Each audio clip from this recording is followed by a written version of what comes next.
اس فضائل اعمال نے اس امت اسلام سے توحید کو چھینا۔ رسولوں کی حاجت نہیں، حدیثوں کی حاجت نہیں، قرآن کی حاجت نہیں، اب ڈائریکٹ ان مولویوں کی، ان صوفیوں کی اللہ سے ملاقات ہوتی ہے، وہ اللہ سے ساری باتیں پوچھ کے بتا دیتے ہیں۔ اس کے بارے میں عقیدہ پیش کیا کہ یہ علم غیب ہمارے پیروں کو بھی ہے، ہمارے بزرگوں کو بھی ہے، ہمارے ولیوں کو بھی ہے۔ ان صوفیوں کی بھی جتنی کتابیں پڑھو گے کہیں نہیں بتائیں گے اللہ نے کہا، رسول اللہ نے کہا، قرآن میں کہا، حدیث میں۔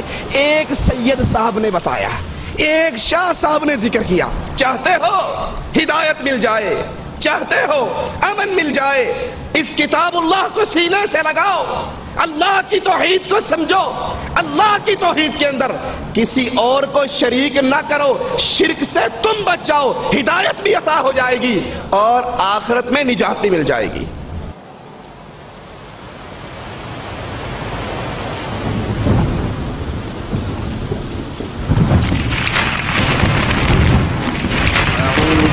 من الشيطان الرجيم وأن هذا صراطي مستقيما فاتبعوه ولا تتبعوا السبل فتفرق بكم عن سبيله ذلكم وصاكم به لعلكم تتقون۔ اور یہ کہ یہ دین میرا راستہ ہے جو مستقیم ہے، سو اس راہ پر چلو اور دوسری راہوں پر مت چلو کہ وہ راہیں تم کو اللہ کی راہ سے جدا کر دیں گی۔ اس کا تم کو اللہ تعالیٰ نے تاکیدی حکم دیا ہے تاکہ تم پرہیزگاری اختیار کرو۔ جدہ دعوت سینٹر حی السلامہ کے ذمہ داران کی جانب سے شکریہ ادا کرتا ہوں علماء کرام کا کہ تشریف لائے، اور بلا توقف اب میں گزارش کروں گا فضیلت شیخ توصیف الرحمان سے کہ اسٹیج پر تشریف لائے اور اپنے خطاب کا آغاز فرمائے۔ خطاب کا عنوان ہے فضائل اعمال کی حقیقت۔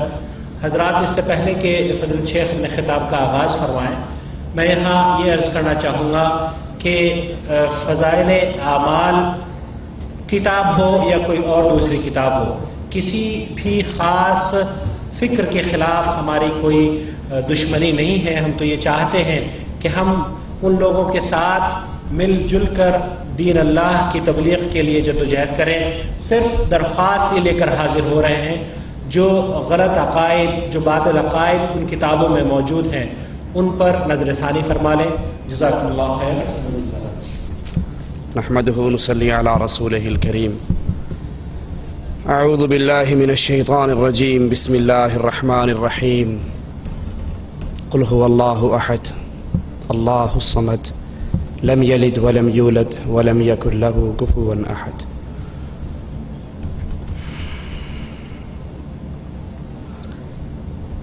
کسی مریض کے دل کا آپریشن ڈاکٹر تجویز کر دیں کہ اس کی بقا کے لیے بائی پاس کرنا بڑا ضروری ہے، اور وہ کسی سرجن کی تلاش کی بجائے کسی حلاق کے پاس چلا جائے، نائی کے پاس چلا جائے، اور وہ نائی اپنے اسروں سے چیر پھاڑ کے رکھ دے، اس کی حلاقت کی یقینی میں اب کوئی شک نہیں رہے گا۔ کچھ ایسا ہی حال امت اسلام کا ہے۔ امت اسلام کی ہدایت، امت اسلام کی نجات کے لیے عرش والے رب نے اپنے کلام کو اتارا۔ جو اس کلام کو لے کر آیا وہ فرشتوں کا سردار، جس رات میں آیا وہ راتوں کی سردار، جس ماہ میں آیا وہ مہینوں کا سردار، جس رسول پہ آیا وہ رسولوں کا سردار صلی اللہ علیہ وسلم۔ لیکن افسوس، جو قرآن ہمیں ہدایت کی راہ دکھاتا ہے، جو قرآن ہمارا تعلق اپنے الہ سے جوڑتا ہے، ہم نے اللہ کی اس ہدایت والی کتاب کو چھوڑا، اپنا تعلق لوگوں کی لکھی ہوئی کتابوں سے جوڑا، اللہ کے کلام کو چھوڑا، رب کی کتاب کو چھوڑا۔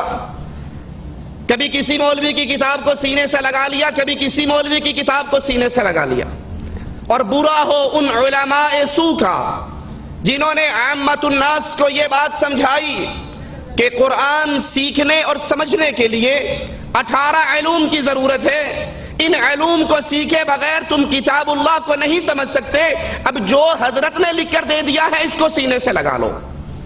جب اس امت نے کتاب اللہ کو چھوڑ کر کہیں بہشتی زیور کو تھاما، کہیں فضائل اعمال کو تھاما، کہیں ملفوظات احمد رضا کو تھاما، تو پھر نتیجہ کیا نکلا؟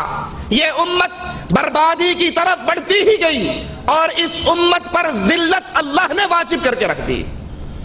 کہیں کسی کونے میں ذلیل، کہیں کسی کونے میں ذلیل. اور ذلت کی وجہ کیا ہے؟ الذین آمنوا ولم يلبسوا ایمانہم بظلم اولئک لہم الامن وہم مہتدون. چاہتے ہو ہدایت مل جائے، چاہتے ہو امن مل جائے، اس کتاب اللہ کو سینے سے لگاؤ، اللہ کی توحید کو سمجھو، اللہ کی توحید کے اندر کسی اور کو شریک نہ کرو. شرک سے تم بچ جاؤ، ہدایت بھی عطا ہو جائے گی اور آخرت میں نجات بھی مل جائے گی. لیکن جب ہم نے اس کتاب اللہ کو چھوڑا تو پھر ہمارے اوپر ہلاکتوں کے دروازے کھلے. فضائل اعمال نے اس امت کو کیا دیا؟ سب سے بڑی تباہی اس امت پر فضائل اعمال کے ذریعے اللہ کی خالص سچی اور سچی توحید، وہ توحید جس کو پھیلانے کے لیے کبھی تو آقا کا ماتھا پھٹا، وہ توحید جس کو پھیلانے کے لیے کبھی آقا کے دانت ٹوٹے، وہ توحید جس کو پھیلانے کے لیے کبھی آقا کے گلے میں کپڑے ڈال کر بل دیے گئے، وہ توحید جس کو پھیلانے کے لیے کبھی طائف کے میدان میں محمد رسول اللہ صلی اللہ علیہ وسلم کے سر اقدس سے خون نکلا، جوتیوں میں آیا، زمین پہ گرے، آنکھیں کھولی، فرشتوں نے کہا آقا اجازت دے دو ان پہاڑوں کو اٹھائیں اور اہل طائف میں گرا دیں. کہا نہیں، ان اہل طائف پہ پہاڑوں کو نہ گراؤ، انہوں نے مجھے مارا ہے، مجھے اللہ سے امید ہے ان کی پشتوں سے نکلنے والے ضرور لا الہ الا اللہ کا اقرار کرتے رہیں گے. اس سچی اور سچی توحید پر، اللہ کی ذات پر، اللہ کی وحدانیت پر فضائل اعمال نے جو حملے کیے یہ ہمارے ساتھ میں فضائل صدقات مولوی ذکریہ صاحب کی چھپی ہے کتب خانہ فیضی لاہور سے. اس کا صفحہ 558 ہے.